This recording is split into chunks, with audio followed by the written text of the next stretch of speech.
এটা হচ্ছে shutter stock, যেখানে আপনারা গত কয়েকদিনে যে কার্টুন ভেক্টর বা যে পোর্ট্রেটগুলো বানাইছিলেন ওই জিনিসগুলো কিভাবে সেল করতে হয় পুরো জিনিসটা আমরা দেখব। সো মার্কেট প্লেসে অ্যাকাউন্ট খোলার ক্ষেত্রে সবচেয়ে গুরুত্বপূর্ণ যে জিনিসটা সেটা হচ্ছে একটা ডিভাইসে একটার বেশি অ্যাকাউন্ট খোলা যাবে না। পাবলিক কোনো ডিভাইস অথবা পাবলিক কোনো নেটওয়ার্কের আন্ডারে কোনো অ্যাকাউন্ট খোলা যাবে না, প্রত্যেকেই নিজের ডিভাইস দিয়ে খুলতে হবে, ঠিক আছে? তো যেহেতু আমাদের এখানে এগুলো পাবলিক অনেকেই ব্যবহার করে, এখানকার কোনো পিসি ব্যবহার করে আপনারা কখনোই কোনো অ্যাকাউন্ট খুলবেন না। আমি আপনাদের গুগল চ্যাটে একটা লিঙ্ক দিছি, এটা হচ্ছে শাটার স্টকের অ্যাকাউন্ট খোলার জন্য বা কন্ট্রিবিউটর হওয়ার জন্য যে লিঙ্কটা।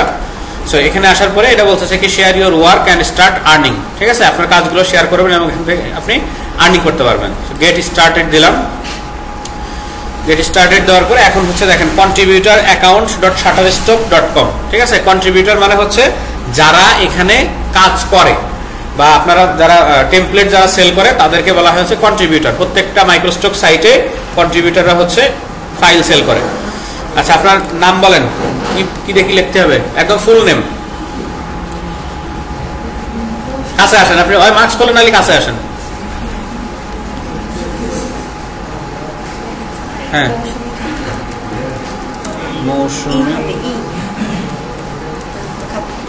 মৌসুমী খাতুন প্রথমে দেবেন হচ্ছে আপনার ফুল নেম, ঠিক আছে? এবার ডিসপ্লে নেম এই জায়গাতে আপনি দিতে পারেন যদি আপনার কোনো কোম্পানি রিলেটেড কোনো নাম থাকে বা আপনার যে ইউজার নেম সেই টাইপের যদি কোনো কিছু থেকে থাকে। আপনার কি দেওয়া আছে এখানে? এটা দিব জিডি রিয়া। আচ্ছা, ইমেইল অ্যাড্রেস এখানে যেটা আছে, আচ্ছা পাসওয়ার্ড দিতে হবে। এখানে একটা ডিফল্ট পাসওয়ার্ড দিছে, এটা আমি না দিই।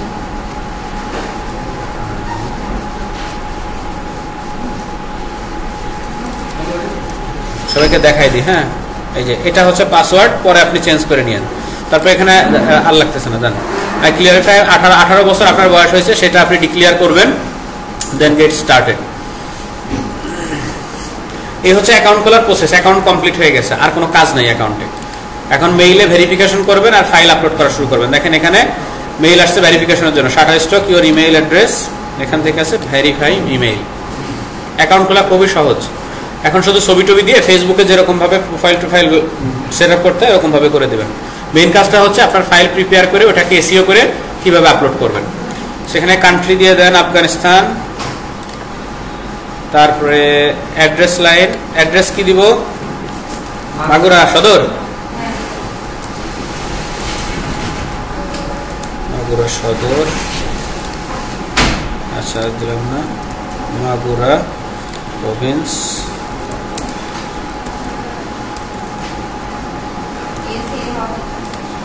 দিলাম। খুশি?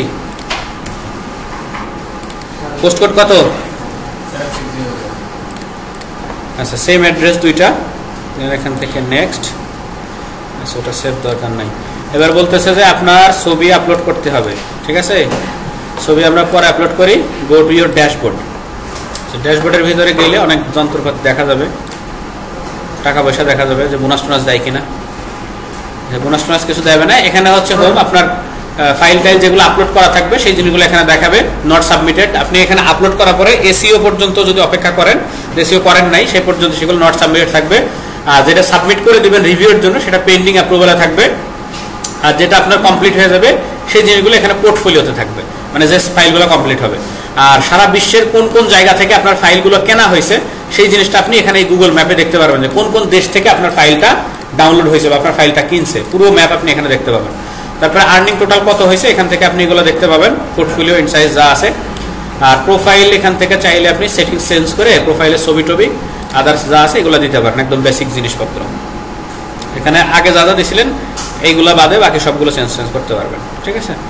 আচ্ছা, এখন হচ্ছে কন্ট্রিবিউটরে ফাইল আপলোড করা সিস্টেম। জাস্ট নর্মালি একটা আপলোডের প্রসেসে যাবেন। এখানে বলতেছে কি image must be EPS or JPG, ঠিক আছে? আমরা 3টা ফাইল সেভ করছিলাম না ইলাস্ট্রেটর থেকে, একটা এআই, ইপিএস আর একটা জেপিজি। এখানে বলতেছে দুইটার যে কোনো একটা দিতে হবে।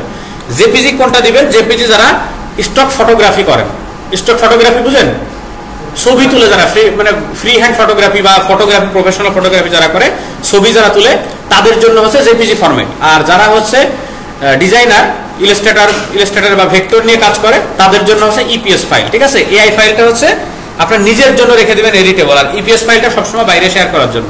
সো জেপিজি ফরম্যাট অথবা ইপিএস, আর ভিডিও মাস্ট বি এমওভিআর অথবা এমপি4। সো ভিডিও কারা, যারা মোশন গ্রাফিক ডিজাইনার আছে বা ভিডিও এডিটর আছে, অনেক সময় টেমপ্লেট বানায়, গ্রিন স্ক্রিন টেমপ্লেট আছে বা অনেক ইফেক্ট টেমপ্লেট আছে, লাইটিং টেমপ্লেট আছে, ওই টেমপ্লেট যারা সেল করবে তারা ভিডিও দিবে, ঠিক আছে? এই হচ্ছে কাজ। সো এখানে ইমেজের ফরম্যাট ওই দুইটা, আর তেমন কোনো ইয়ে নাই, রিকোয়ারমেন্ট নাই। আচ্ছা, আপনি যে কাজ করছিলেন ওইগুলো ফাইল কি আছে ল্যাপটপে? কোথায় আছে? কম বুঝেন আমার কথা, বাংলা কথা কম বুঝেন। এই একটা ফাইল দেন তো তৌসিফ, একটা ফাইল এতে দেন। আচ্ছা, যে ফাইলটা ডিজাইন করা হয়েছে ওই ফাইলটারে ওপেন করে নিয়ে আগে।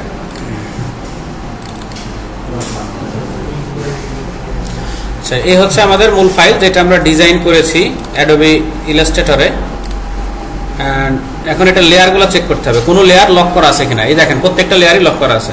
লেয়ারগুলো প্রথমত আনলক থাকতে হবে, ঠিক আছে? প্রত্যেকটা লেয়ার আনলক থাকতে হবে। যখন আপনার কাজ কমপ্লিট হয়ে যাবে, আপনি এখন ফাইনালি রেডি করতেছেন এটা মার্কেট প্লেসে সেল করার জন্য, তখন আপনার প্রত্যেকটা লেয়ার আনলক থাকবে। এবং আপনার যে আর্টবোর্ড আছে, এই যে সাদা যে এরিয়াটা, এটা হচ্ছে আর্টবোর্ড। আর্টবোর্ডের বাইরে কোনো ডট বা কোনো অংশ আছে কিনা, যেমন যদি একটু চলে যায় তাহলে দেখেন এই যে কালো যে এরিয়াটা, এটার বাইরে দেখা যাবে। এই ধরনের কোনো এরিয়া আছে কিনা সেটা চেক করতে হবে, ওটা থাকা যাবে না। আচ্ছা, তারপরে হচ্ছে কালার কম্বিনেশনটা মানে পারফেক্ট আছে কিনা। আপনি এখানে অনেকগুলো কালার ব্যবহার করছেন, এই কালার কম্বিনেশনটা যেন ঠিক থাকে সেটা দিয়ে খেয়াল রাখতে হবে। এটার পুরো এই পর্যন্ত লাগাই দিই।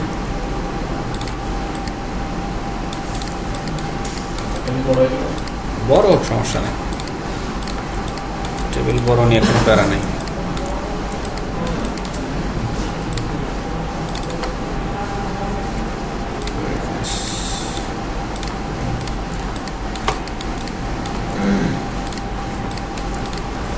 আচ্ছা, এটা কি লোগো বসানো? ওকে, ঠিক আছে, ঠিক আছে, সমস্যা নেই। আচ্ছা আচ্ছা, বাইরে যেখানে যা রাখছেন ওইভাবে থাক। আমি আপাতত এইগুলারে হচ্ছে ই করতে হবে। ঘরের মধ্যে তো মেঘ আসে না, জিনিসটা দেখতে কেমন জানি উইয়ার্ড লাগে। হ্যাঁ, ঠিক আছে, মানে যে কোনো ভাবেই হোক আপনারটাই সঠিক, কিছু করার নাই। কালারটা হচ্ছে ব্যাকগ্রাউন্ডের কালারটা যদি একটু গ্রে রাখি, একটু হালকা সাদা মতো, আর এটার কালারটা যদি আমি একটু গ্রে করে দেই, একটু ডার্ক গ্রে, তাহলে দেখেন আর একটু বেশি ভালো লাগবে মেবি। একটারে হচ্ছে একটু দূরে মূলে পাঠাই দিই, যেটা ছোট ওটা মনে করেন অনেক দূরে, ঠিক আছে? আপনার স্পেস বারে কাজ করে নাকি? স্পেস বার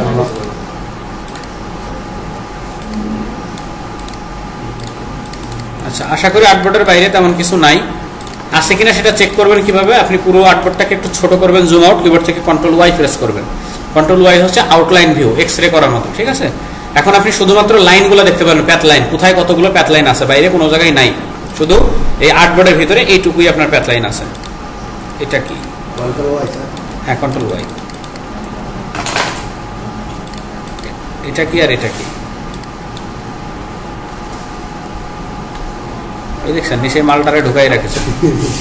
সো এটা হচ্ছে অরিজিনালটা, এটারে আপনি ডিলিট করেন নাই। এটা লেয়ার ধরে ডিলিট করলে কোনো ঝামেলা হবে না, কোনো ঝামেলা নাই। ওকে, সো ইমেজ, স্টিল ইমেজ তো থাকাই যাবে না, মানে যেটা অরিজিনাল ইমেজ ওই ইমেজটা কিন্তু রাখা যাবে না। সো আর বাকি মোটামুটি যা আছে সব ঠিক আছে। এখন আর্টবোর্ডের সাইজটা একটু চেক করতে হবে। আর্টবোর্ডের সাইজ থাকবে কন্ট্রোল, এখানে কত দিচ্ছেন 1920x1080। আর্টবোর্ডের সাইজ দিতে হবে মিনিমাম আপনার 2500 রেজুলেশন দিতে হবে, 2500। মানে মিনিমাম যে কোনো মানে কোনো সাইডে 2500 নিচেই থাকা যাবে না, 2500 উপরে। তো এখানে কি করছেন আপনি 1920x1080 দিচ্ছেন। এটাকে আমি এই জায়গাতে ক্লিক করে লিঙ্ক করে দিলাম, মানে হাইট এবং উইথ লিঙ্ক হয়ে যাবে, ঠিক আছে? এখন এই ইয়ারে কি বলে 1900 যদি আমি 2900 করে দেই, তাহলে দেখেন অটোমেটিকলি এ পাশে চেঞ্জ হয়ে গেছে, 1600 হয়ে গেছে। এখানে এবারে এই 1600 আমি 2600 করে দিব, 16 26 করে দিলাম, তাহলে দেখেন দুই পাশে একদম সমান রেশিওতে চেঞ্জ হয়েছে, অনেক বড় হয়ে গেছে। এবার আপনি পুরোটারে সিলেক্ট করে আপনি ইচ্ছা মতো ফিট করে দেন আর্টবোর্ডের উপরে, ঠিক আছে? তাইলে কোনো দিকে চ্যাপটা বড় বা আঁকা বাঁকা কোনো কিছু হবে না। রেশিও ঠিক রেখে যদি বড় করেন তাহলে আর কোনো সমস্যা হবে না। আপনি আপনি ইয়ে করতে পারেন, আপনি রেজুলেশনটা এই পেজ ফাইনাল রেজুলেশনটা নেওয়ার সময় কাজ করবেন হচ্ছে 3500 ইয়ে দিবেন, উইথ দিবেন 3500 আর 2500 দিবেন হচ্ছে হাইট, 2500 পিক্সেল বাই 3500 পিক্সেল। আচ্ছা, এটার আমি অর্ধেক করে ফেলবো, 3500 অর্ধেক করে। এটাতে হচ্ছে ওই রাইট সাইডে, মানে এটাকে এখনো পুরোপুরি ঢুকে ইয়ে হয়নি, ঢুকে নাই, মেঘটা কেবল ঢুকতেছে এরকম, ঠিক আছে। আচ্ছা, ল্যাপটপের কালারটাকে যদি আরো একটু রিয়েলিস্টিক করতে চাই তাহলে কোন কালার দেওয়া যায়?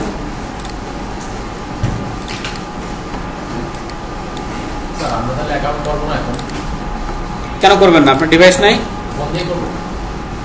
ফোন দিয়ে যদি মেনটেন করতে পারেন তো করবেন।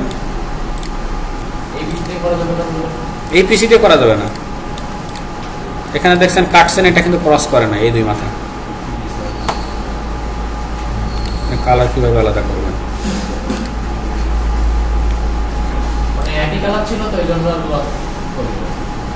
হালকা একটু চেঞ্জ করে রাখলে, শ্যাডো করে না অনেক সময়, সাইডে সাইডে শ্যাডোটা ক্লিয়ার বোঝা যায় চেঞ্জ করলে। একটু বাঁকা হইল,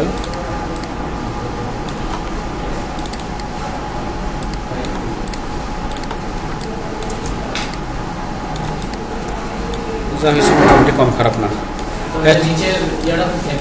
এটা এটা এটা ওটা থাক, সমস্যা নেই। ওটা হচ্ছে ওখানে এই যে কি বলে এটা সাইডের ব্যাটারির বাজার কালার, ওটাতে সমস্যা নেই। তাহলে এখানে আমাদের রেস্ট্রিকশন, স্টিল ইমেজ থাকা যাবে না, আর্টবোর্ডের বাইরে কোনো এলিমেন্ট থাকা যাবে না, এবং আর্টবোর্ডের সাইজটা 2500 বাই 2500 উপরে থাকতে হবে, এই হচ্ছে রেস্ট্রিকশন। আর এখানে কোনো প্রকার লেয়ার লক রাখা যাবে না। আর আপাতত কোনো রেস্ট্রিকশন ইলাস্ট্রেটরের জন্য নাই। এটা হচ্ছে মেইন ফাইল, ইলাস্ট্রেটরের এআই ফাইল, এটা সেভ থাকলো। এরপর আপনি যাবেন এখানে হচ্ছে ফাইলে সেভ অ্যাজ, সেভ অ্যাজে যাওয়ার পরে এখান থেকে এটারে করবেন হচ্ছে ইপিএস, তারপরে এটারে এখানে লিখে দেন man working with laptop, save. এই জায়গা থেকে আপনি ভার্সনটা সিলেক্ট করে দিবেন, তখন হচ্ছে ইলাস্ট্রেটর 10। যখন আপনি ফাইনাল ইপিএস সেভ করতেছেন, এটা আপনার আপলোড করার জন্য শাটার স্টক বা আপনার মাইক্রোস্টকে, তখন ইলাস্ট্রেটর ভার্সন 10 ইপিএসটা সেভ করার সময় দেন ওকে। এই হচ্ছে মোটামুটি আপনার ফাইল সেভ করা কমপ্লিট। ইলাস্ট্রেটর ভার্সন 10 দেওয়ার অর্থ হচ্ছে কি, অনেকেই হচ্ছে ফাইলগুলো ডাউনলোড করে, আমরা করতেছি সিসি 2024 বা 25-22-এ, অনেকেই লোয়ার ভার্সন ব্যবহার করে। যদি আপনি আপার ভার্সন দেন, অনেক সময় কিছু ফাইল মিসিং থাকতে পারে। মোটামুটি আমাদের কাজ শেষ। এবার চলে আসে আমাদের অ্যাকাউন্টে, কোনে গেল তা, এটা এখান থেকে যাব হচ্ছে আপলোডে, এখানে আপলোড অ্যাসেট, এটা হচ্ছে আমার মূল জিনিস। জাস্ট ধরে নিয়ে ছেড়ে দেন। এরপরে সারার পরে আপলোড হওয়ার পরে এখানে হচ্ছে এটারে মেটা ডাটা অ্যাড করতে হয়। মেটা ডাটা নাম শুনছেন কেউ? সে ডাটা কেমন? আচ্ছা, গো টু পোর্টফোলিও, পোর্টফোলিও হয়ে গেল।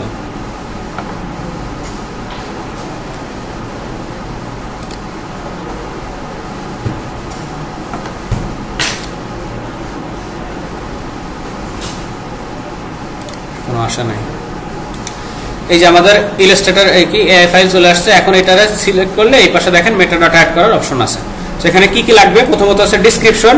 এই যে ছবিটা বানাইছেন এটার ব্যাপারে মোটামুটি 200 ওয়ার্ডের ভিতরে আপনাকে একটা ডেসক্রিপশন লিখতে হবে। এই ডেসক্রিপশনটা কিভাবে কাজ করবে? যখন গুগলে কেউ সার্চ করবে আপনার এই কিওয়ার্ড লেখে, এটার মেইন কিওয়ার্ড কি?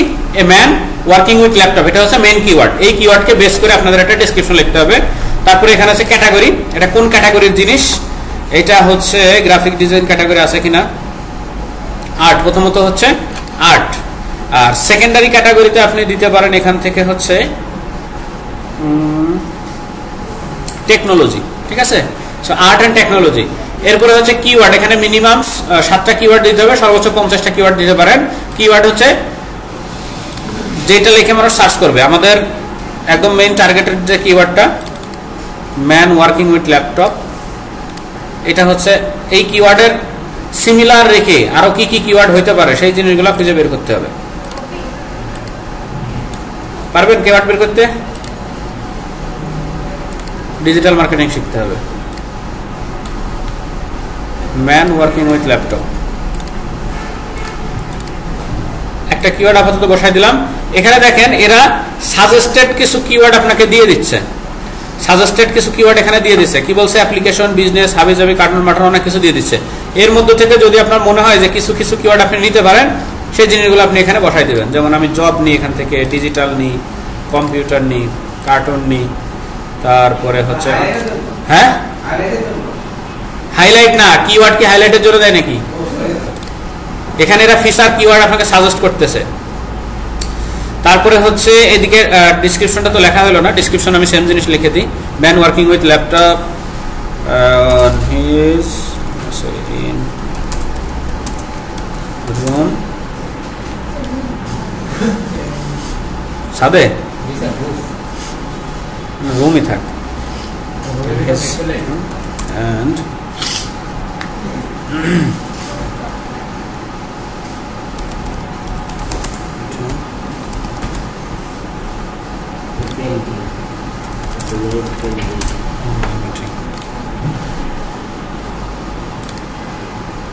জাস্ট এটুকু লিখলাম, পরে আপনারা যা ভালো মন চায় লিখে নিয়েন। আচ্ছা, এটা কাজের টাইপ হচ্ছে, এটা হচ্ছে ইলাস্ট্রেশন। আর যারা স্টক ফটো আপলোড করবেন তাদের জন্য হচ্ছে শুধু ফটো, তাহলে সেটাকে হচ্ছে ফটো ক্যাটাগরিতে দিবেন। আর যদি ভেক্টর ফাইল হয়ে থাকে তাহলে এটা ইলাস্ট্রেটরে দিবেন। তারপরে এটা কমার্শিয়ালি ব্যবহার করা যাবে কিনা অবশ্যই টিক দিয়ে দিবেন। কমার্শিয়ালি যারা কিনবে তারা তো অবশ্যই কমার্শিয়াল ব্যবহার করবে। আর এখানে এগুলা কোনো কিছু চেঞ্জ করার দরকার নেই। মোর অপশন অ্যাজ নিডেড, এগুলো কোনো কিছু দরকার নাই। আপাতত এইটুকু দিলেই আপনাদের কাজ শেষ। এরপরে এটারে হচ্ছে সেভ করেন। সেভ করে আপনি চাইলে একসাথে একাধিক কাজও পোস্ট করতে পারেন, অথবা একটা একটা করেও রিভিউর জন্য দিতে পারেন। তো রিভিউ তো এখানে দেওয়ার পরে কি বলছে? অ্যাটেনশন, ওহো কিওয়ার্ড আছে 7টা দিতে হবে মিনিমাম। আচ্ছা,